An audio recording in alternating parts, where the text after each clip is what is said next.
Di Aceh, buah labu seperti ini kami sering olah jadi lauk dan juga jadi makanan ringan seperti kolak.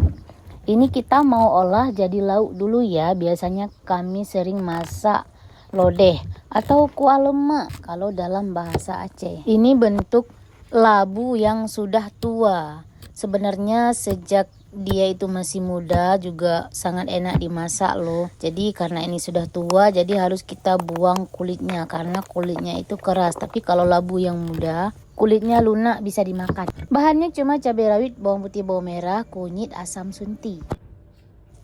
Kasih garam, bumbunya semuanya di blender ya. Selanjutnya kita tambahkan santan sekitar 1 butir kelapa, ini santan ya. Jangan lupa pas dimasak sering-sering diaduk karena kuah yang bersantan kalau nggak diaduk-aduk jadi dia itu tidak enak ya. Tambahkan cabai hijau atau nano biar nanti pas dimakan kalau mau yang agak pedas tinggal gigit aja ini cabenya ya. Dan ini penampakan sayur lodeh labu ala orang Aceh ya. Selamat mencoba masak di rumah ya. Terima kasih.